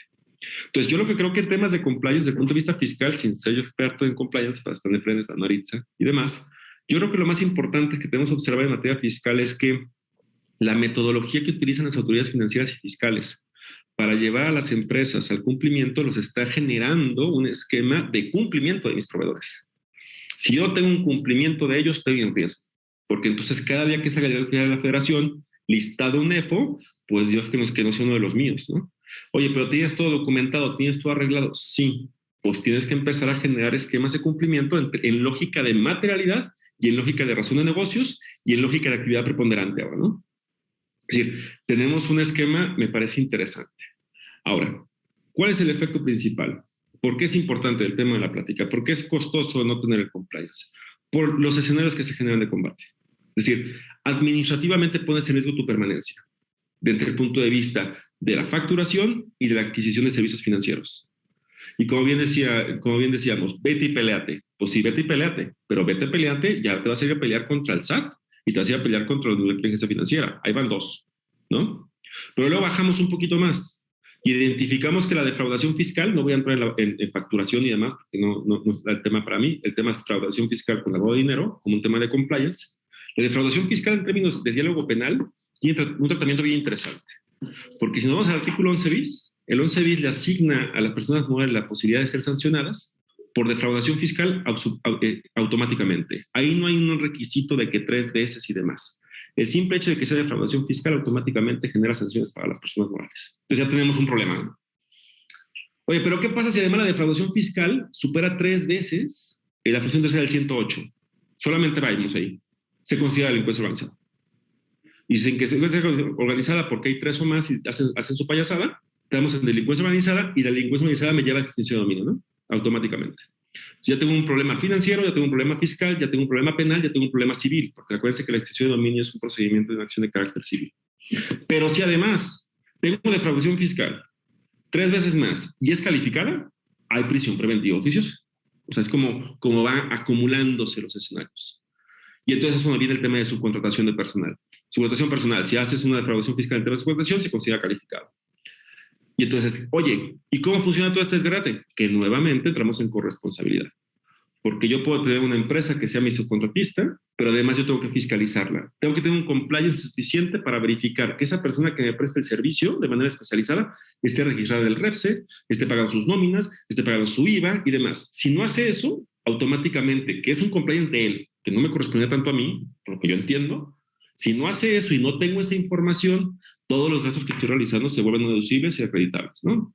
Y en consecuencia, se va a volver un tema de defraudación. Y en consecuencia, me van a poner a listar a mí para efectos de que me quiten el tema de certificado de sello digital. Y en consecuencia, tengo un crédito fiscal. Y en consecuencia, la persona jurídica se considera que está en delito. Y en consecuencia, estoy en delincuencia organizada. Y en consecuencia, extinción de dominio. Y en consecuencia, prisión preventiva oficiosa. ¿No? Creo que tendremos que hacer una pausa. Tenemos que hacer pausas, Juan Carlos, porque en materia penal ahí Ahí tendremos que dividir las cuerdas administrativas y las cuerdas penales, porque el compliance precisamente tendría la exclusión de los delitos en materia penal, pero efectivamente tienes algo de razón cierta, es lo económico, la muerte civil para la empresa. Entonces, si bien es cierto que no voy a vivir el proceso en la cárcel, que no voy a tener un delito en materia penal por defraudación, porque mi plan de cumplimiento es idóneo, según el juzgador, según la materialización a través de esta certificación, pues también es cierto que voy a tener consecuencias civiles y consecuencias económicas. Y ahí es el tema de que los programas de cumplimiento sirven para inspeccionar los programas de cumplimiento del otro tercero interesado. Y si no lo tiene, pues entonces yo sabré si mi riesgo residual, es decir, ¿cuál es mi apetito del riesgo? Mi apetito del riesgo, como lo hace la autoridad hoy en día, y lo celebro a partir del 2018, la autoridad comenzó a hacer estos famosos análisis de riesgo y tiene ya ciertas características de todos los contribuyentes y los tiene clasificados por alto, medio y bajo. Y entonces, ¿qué nos está diciendo? Que hay una metodología la cual tenemos que aterrizar nosotros como ciudadanos de a pie, que tenemos la consecuencia económica o las consecuencias civiles por incumplimientos de un tercero. ¿Es costoso? Sí, claro, pero por lo menos tengo un aliciente. ¿Cuál es? Que si funciona el programa de cumplimientos, no voy a estar en la cárcel. ¿Por qué? Porque estoy cumpliendo con el Código Nacional de Procedimientos Penales. Es decir, el injusto no se vuelve, en mi caso, porque no estoy dentro de lo que señala, el 421, que es decir, inobservancia. Es decir, si hay observancia en materia penal, repito, materia penal. ¿La autoridad administrativa podrá venir y fincarme un crédito? Sí. ¿La autoridad administrativa podrá cancelarme los sellos? Sí. ¿Tendré acción de extinción de dominios? Sí, porque es un tema de acción civil y porque las pruebas, y estas otras cosas son de inconstitucionalidad, que ya la Suprema Corte acaba de tener una jurisprudencia en el tema de que cómo es posible que las pruebas que ya fueron corroboradas en un proceso penal no puedan llevarse a un proceso civil. Y entonces entendemos que la única forma, según la Ley Nacional de Extinción de Dominios, que existe para llevar pruebas de otro procedimiento es a través de una palabrita que no creo que ni Maritza se la sabe, porque esto tiene que ver hasta con Colombia, que se llama redarguir. Y te pregunto, Juan Carlos Lloveso, con todo el tiempo que tienes de ponente de tu área de profesionalismo, ¿qué es redarguir? No, la verdad es que no sé, no había escuchado el concepto como tal. Y está en la ley. Yo lo que comento, y coincido, yo lo que comento es, a ver, el costo de lo que quiero, y lo hice muy rápido por el tiempo, pero el tema es cuánto me puede costar el compliance o no el compliance. Pues lo que quería dejar en claro es que el compliance, que no cumplir un compliance te va a llevar a un escenario de distintos índoles, te va a llevar a un tema financiero sin duda, ¿no? A un tema fiscal sin duda, y con una visión, insisto, de una lógica distinta a lo que hacemos los abogados. No es tanto que tengas un crédito y un adeudo, es que simplemente te quieren excluir de la actividad económica. Eso es lo más importante, es la manera en que están trazados o diseñadas las actividades actualmente de gestión, y que lamentablemente no hemos logrado con nosotros abogados como litigantes lograr hacer entender a la Corte esto para alterar un poco los esquemas de suspensión, porque una vez que está muerta la persona, salvo, y por eso le costó la cabeza a Mina Mora, sí se quieren establecer esquemas jurisdiccionales para evitar ese tema. Pero ¿qué va a pasar? Lo que quiero decir es llevarnos un poco en el tema de que si yo llevo un compliance con mis proveedores y clientes, me pueden llevar a un escenario financiero, fiscal, penal, civil. Y estos temas, aun y cuando podemos debatir, porque entiendo que estamos revisando el tema del compliance en términos de los delitos de personas jurídicas, y por eso muy bien se hablaba del artículo 421. pero yo estoy refiriéndome a qué pasa si la autoridad me utiliza mejor el 95, por ejemplo, o el 100 del Código Fiscal, en el cual ya no estamos hablando sobre la persona jurídica, estamos hablando de la persona física, de ese responsable que participó, escuchó, echó porras, no evitó, utilizó un tercero para hacer el delito. Es decir, utilizamos un delito de defraudación que nos lleva al lavado. Y ahí es donde vamos a encontrar un problema, porque ahí es donde se articulan todas las reglas. Ahí es donde vamos a encontrar que esa persona, porque tiene un delito de defraudación, el monto que haga y la calificativa que tenga le va a llevar a un escenario distinto de combate en distintas medidas. O sea, ese es el tema que es central. Y yo lo que digo es, por ejemplo, subcontratación, ¿no? Subcontratación es otro ejemplo de corresponsabilidad, lo que estaba platicando. O sea, hablamos ahorita de fosieros, pero ¿qué pasa, por ejemplo, en subcontratación donde yo tengo que tener un ejercicio de compliance respecto del tercero, respecto de esa persona que me presta el servicio especializado?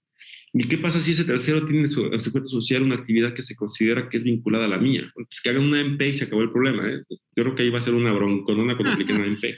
Así. Pero bueno, lo que quiero decir es que, lo que digo es que por ahí se va a diluir mucho de la reforma de subcontratación. En la MP se van a morir muchas cosas, ¿no? Muy bien, pero bueno, el punto para mí es... No hay que dar estrategias, Juan Carlos. No, para mí no es una estrategia, es muy obvio. O sea, no es una estrategia, es muy obvio. Pero lo que quiero decir es que yo como receptor del servicio, que tengo el servicio, tengo la actividad, necesariamente tendré que estar fiscalizando al otro.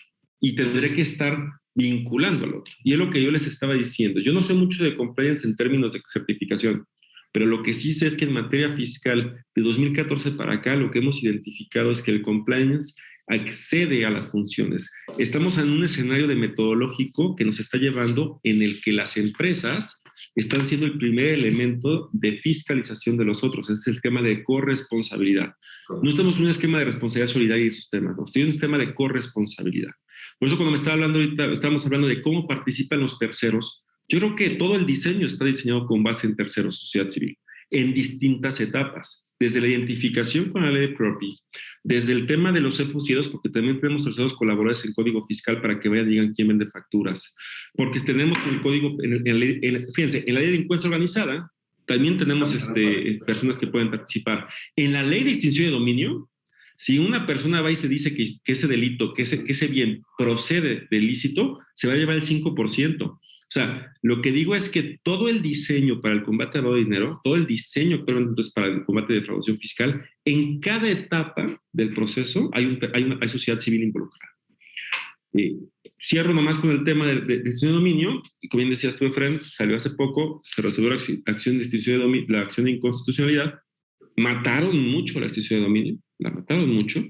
Básicamente lo que dijo la Corte es, la acción de extinción de dominio tiene que tomar como referencia el 22, y el 22 solamente te pide acreditar la procedencia, no el destino, el origen el destino de los bienes. Eso le dio un muy buen favor a todos los EFOS. Pero lo que digo es que al final del día, ¿cuánto me cuesta el compliance? Que es la pregunta. ¿Cuánto me puede llegar a costar el compliance? Yo podré tener muchos argumentos, pero me voy a tener que defender en 5 instancias. Es correcto. Entonces, creo que te va a salir más caro por los abogados, ¿no? Oye, muchas gracias por la invitación otra vez. Carlos, no te me vayas todavía. Fíjate, en el año 1992 me tocó mi primer asunto penal fiscal. Y hoy, fíjate, estoy escuchando, Juan Carlos, cómo ha avanzado tanto el aspecto de cuidar las cuestiones y el compliance.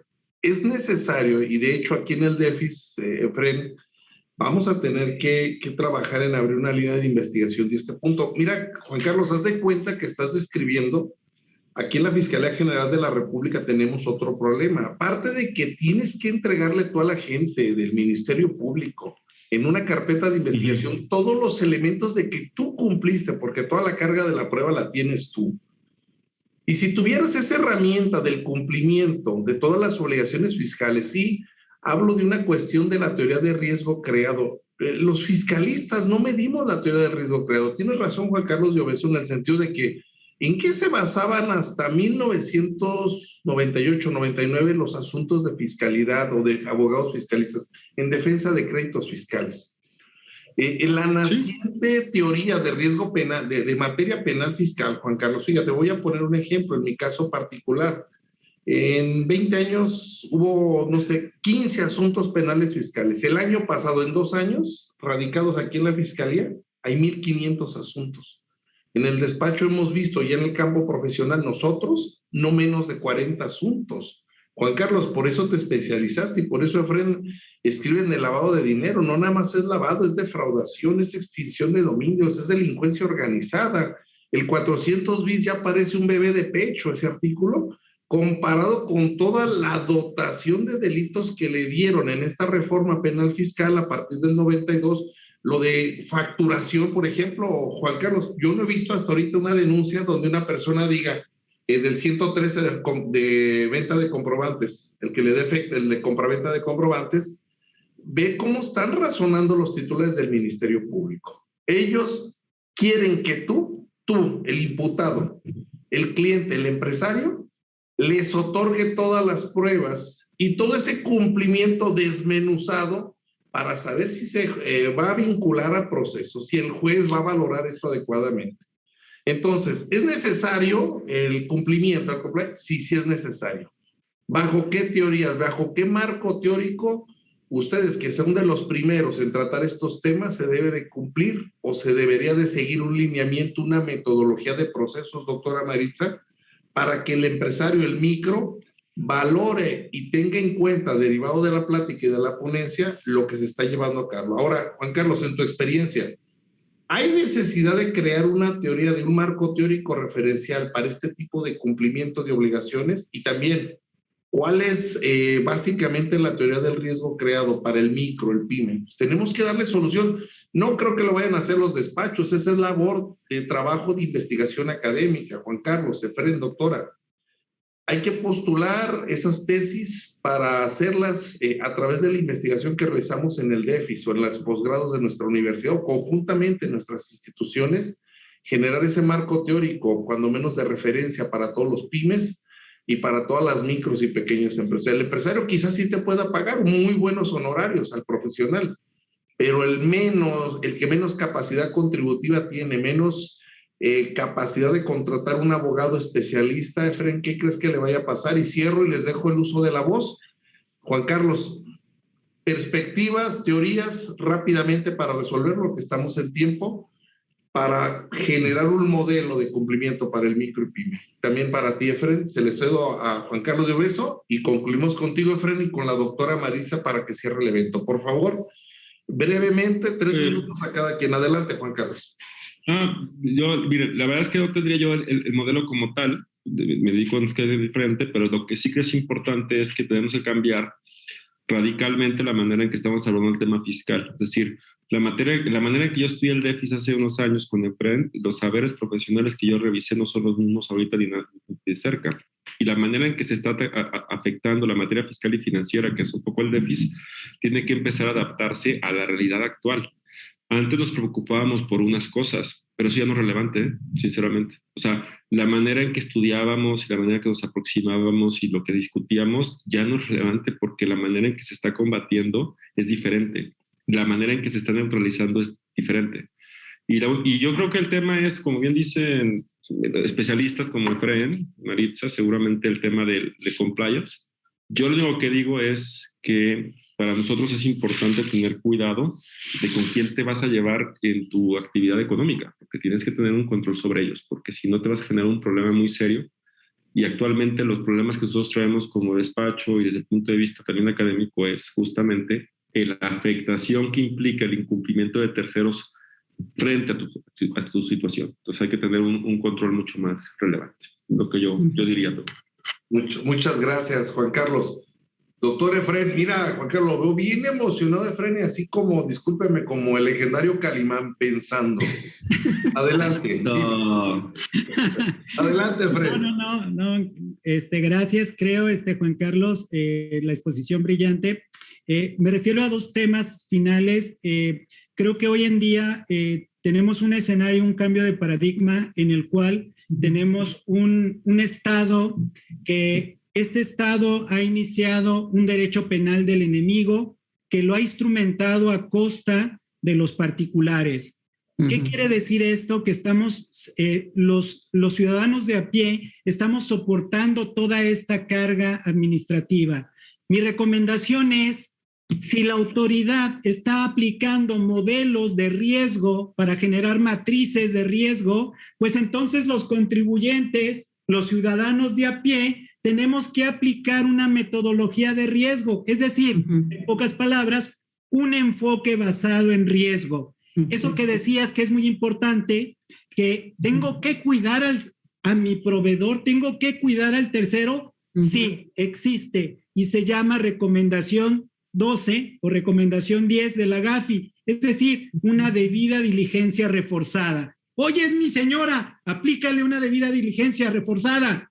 Oye, le voy a entregar dinero, aplícale una medida reforzada. Es decir, porque hoy en día hasta las tandas, dice la autoridad, yo no sabía hasta hoy que me dicen, licenciado, hoy no entra la tanda. ¿Por qué? Porque si deposita en mi cuenta, voy a tener fiscalización del SAT. Y entonces nos volvemos en este tema donde es un escenario de riesgo económico latente con algo que sí me preocupa en tema de derechos humanos.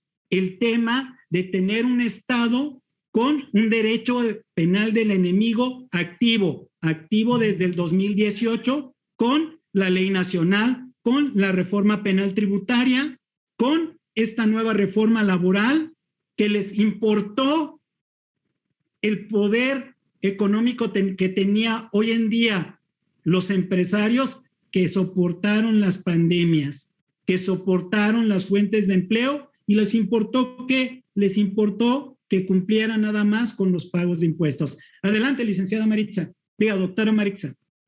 Bien, gracias, Efraín. Yo podría concluir también dentro de todo esto, justamente coincido con ustedes, buen punto, Juan Carlos, en verdad hay un rebote, ¿no?, hacia terceros, que debería justamente crearse esa unión entre todos los problemas que hay en este compliance.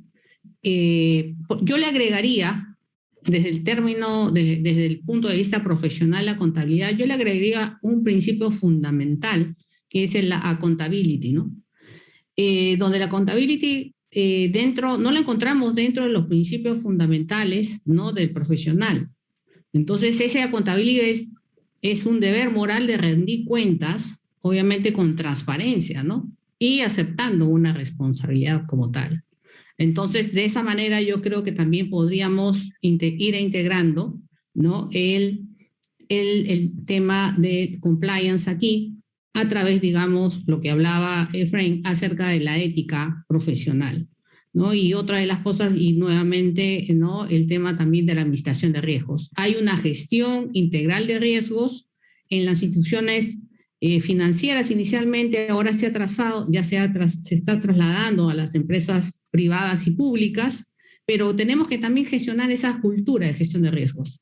En las pymes debería darse igualmente esta cultura de gestión de riesgos, ya no tomarlo porque hay leyes aquí dentro de la que se habla de una sanción, una responsabilidad administrativa, pero hay que decirle que no solamente hay una responsabilidad administrativa, que nos puede llevar a una responsabilidad penal también. Entonces, eso también hay que transmitir esa cultura a las pymes, ¿no?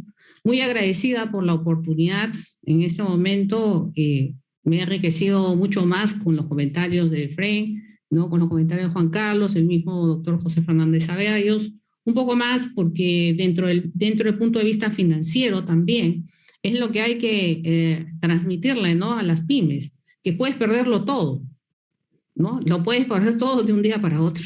Entonces eso también y eso es simplemente con una difusión de cultura. Gracias por la oportunidad. Doctor Efraín, pues no me queda más que agradecerlos, pero sí quiero formular un compromiso con ustedes, con Juan Carlos Lloveso, con la doctora Maritza.